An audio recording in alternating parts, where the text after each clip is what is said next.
네, 여러분 반갑습니다. 분명히 목사님이 지난주에 날씨가 많이 선선해졌다고 말했던 것 같은데, 이상하게도 이번 주는 다시 여름 날씨처럼 더워졌습니다. 여러분 공부하는데 날씨 때문에 어려움이 없는지 모르겠어요. 아무튼 공부한다고 여러분 너무 수고가 많은데, 오늘도 하나님의 말씀을 듣고 우리가 새 힘을 얻을 수 있으면 좋겠습니다. 9월 12일 목요일 데일리 큐틴 시작하겠습니다. 오늘 본문은 출애굽기 5장 1절부터 14절 말씀인데요. 우리 어느덧 출애굽기 5장까지 왔습니다. 우리 끝까지 한번 힘내봅시다. 큐티 책은 60페이지고요. 네, 답편 줄 알고 이제 시작하겠습니다. 오늘 말씀을 좀 간단히 설명하면요. 이제 모세는 이집트 파라오에게 가게 됩니다. 그리고 가서 하나님의 말씀대로 하나님의 말씀을 전하게 되는데요. 우리 1절 말씀부터 한번 볼게요. 그 후에 모세와 아론이 바로에게 가서 이르되 이스라엘의 하나님 여호와께서 이렇게 말씀하시기를 내 백성을 보내라. 그러면 그들이 광야에서 내 앞에 절기를 지킬 것이니라 하셨나이다. 하나님이 이렇게 말씀하셨어요. 네가 노예처럼 부리는 이스라엘 사람들 이제 그만 보내라. 그만 괴롭히고 이제 놓아줘. 그런데 여러분 이 말을 들은 바로가 어떻게 했을까요? 순순히 보내주겠다고 했을까요? 아니요. 오늘 본문 2절 말씀을 보세요. 바로가 이르되 여호와가 누구이기에 내가 그의 목소리를 듣고 이스라엘을 보내겠느냐? 나는 여호와를 알지 못하니 이스라엘을 보내지 아니하리라. 못 보낸다는 거예요. 그런데 그 이유가 뭐예요? 여호와가 누구이기에 내가 그의 목소리를 듣고 도대체 여호와가 누군데 누군지도 모르는 사람의 말을 내가 왜 들어야 하냐는 거예요. 여러분도 한번 생각해 보세요.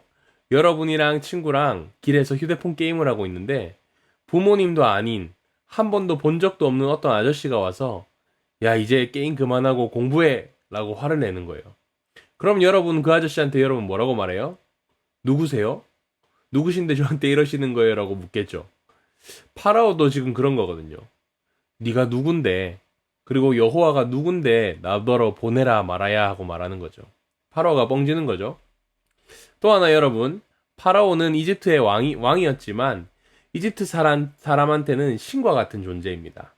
파라오의 입장에선 말 한마디면 뭐든지 가능하고 모든 사람들이 자기의 말을 따랐습니다.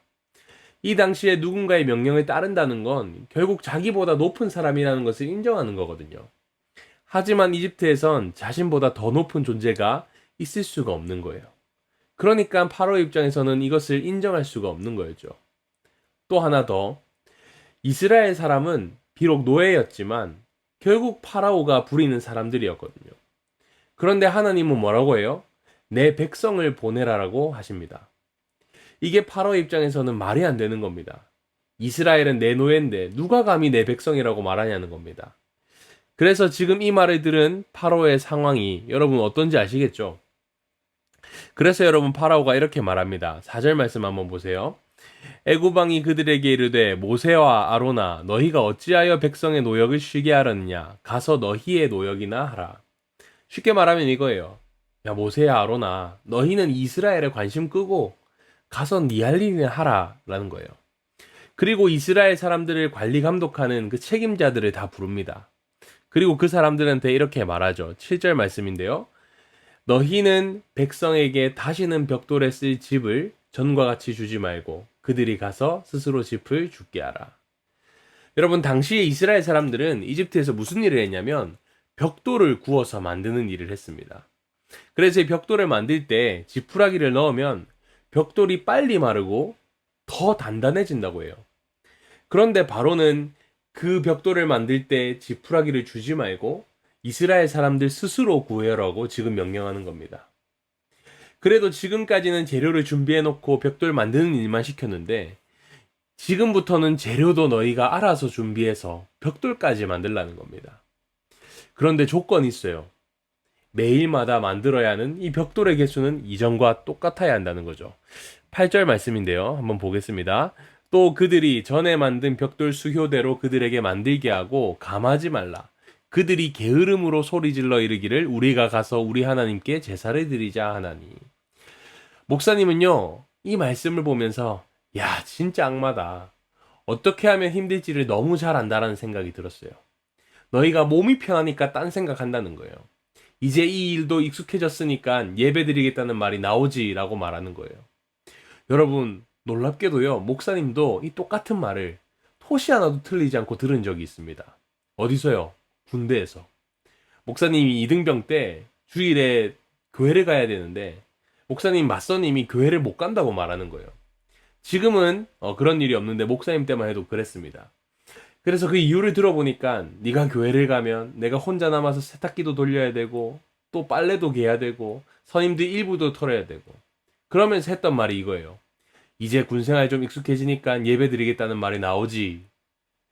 여러분, 어떻게 했을까요, 목사님이? 결과적으로 목사님은 아침 일찍부터 모든 일들을 혼자 다 하고 교회를 갔습니다. 여러분, 아무튼 이 파라오가 백성을 힘들게 한 이유는 더 힘들게 만들어서 앞으로는 절대 다른 생각을 하지 못하게 만드는 거였습니다. 이스라엘 사람들이 이전처럼 벽돌을 만들 수 있었을까요? 힘들죠. 그래서 사람들을 독촉하고 때리는 겁니다. 어떻게 보면 이스라엘 백성들의 고통은 이전보다 더 커졌습니다. 바로 여기까지가 오늘 말씀의 내용인데요. 자, 이제 오늘 말씀을 다시 한번 더 생각해보고 정리해보겠습니다. 오늘 하나만 좀 살펴보겠는데요. 이겁니다. 하나님이 함께해도 우리에게 어려움은 있다. 여러분, 하나님은 모세와 함께 하신다고 약속하셨습니다. 하지만 그럼에도 불구하고 모세는 반대에 부딪히죠. 이스라엘 백성들을 구원하기는커녕 더욱 고통스럽고 힘들게 만들었습니다. 얘들아, 우리도 종종 이런 생각이 들 때가 있잖아? 아니, 하나님을 믿는데 도대체 나에게 왜 이런 일이 생겨요, 목사님? 하나님이 있다면 어떻게 나에게 이런 일이 생길 수 있어요? 이스라엘 백성들도 마찬가지 아니었을까? 어제 큐티에서 이스라엘 백성들은 하나님이 우리의 고통을 아신다는 그 말을 듣고 하나님을 믿고 하나님을 경배했잖아. 그럼 하나님께서 어떻게 해야 돼요? 나의 고통을 덜어주셔야 되는데 지금 상황이 더 힘들어졌단 말이야. 하나님의 말씀에 순종했는데 힘든 일이 생긴 거죠. 그럼 어떻게 하겠어요? 하나님을 원망하거나 아니면 하나님에게 순종하라고 한 목사님을 원망하거나 믿음을 포기해버리겠죠. 오늘 말씀은 믿음을 가지고 한 순종도 어려움을 가져올 수 있다는 사실을 우리에게 가르쳐 줍니다. 그럼 목사님, 순종하지 않으면 되잖아요. 순종하지 않고 편하게 살고 싶어요 라고 말할 수 있겠죠. 맞아요.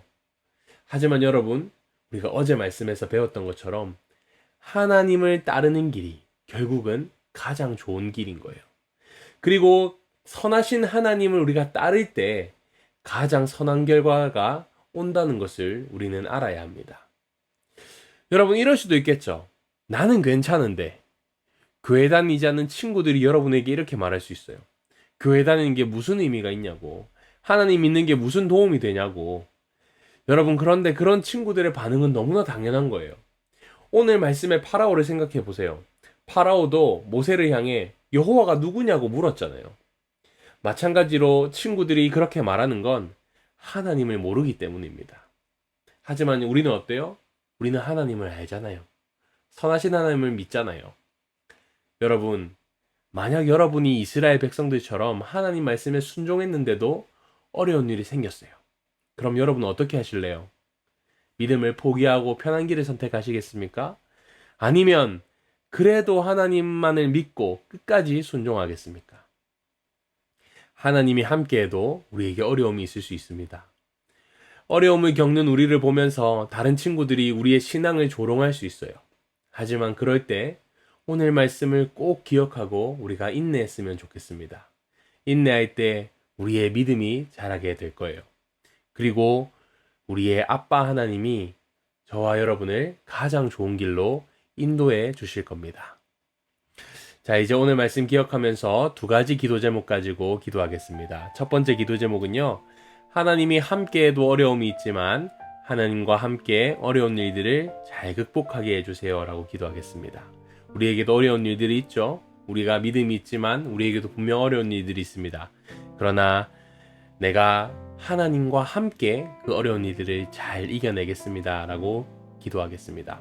두 번째로 내 안의 불안함과 주변의 소리에도 흔들리지 않는 단단한 믿음과 마음을 달라고 기도하겠습니다. 우리가 어려운 일을 만날 때 우리 안에 불안함이 생기죠. 또 주변의 소리도 들려옵니다. 하지만 그런 소리에도 내 안의 불안함에도 흔들리지 않을 수 있는 그런 믿음을 하나님께서 주시기를, 그런 마음을 하나님께서 주시기를 기도하며 나가겠습니다. 우리 짧게 한번 기도하고 목사님 기도하고 마칠게요. 기도하겠습니다.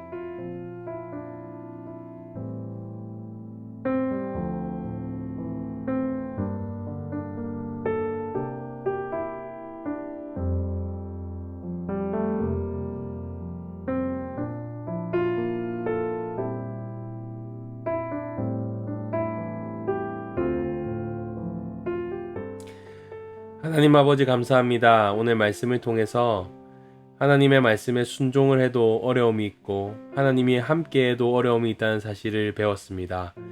우리가 어려움을 만날 때 우리의 믿음이 흔들리고 두렵고 주변에 소리가 들려오지만 끝까지 하나님 말씀에 순종하고 하나님만 따를 수 있는 믿음을 허락해 주세요. 그리하여서 그 길 끝에 가장 좋은 길이 기다리고 있다는 믿음을 가지고 끝까지 하나님을 따르는 길을 선택할 수 있는 용기와 지혜를 주세요. 예수님 이름으로 기도합니다. 아멘. 네, 데일리 큐티 마쳤고요. 여러분 더운 날씨 가운데서도 열심히 공부하고 또 시험 공부 열심히 했으면 좋겠습니다. 기도하겠습니다. 내일 만날게요.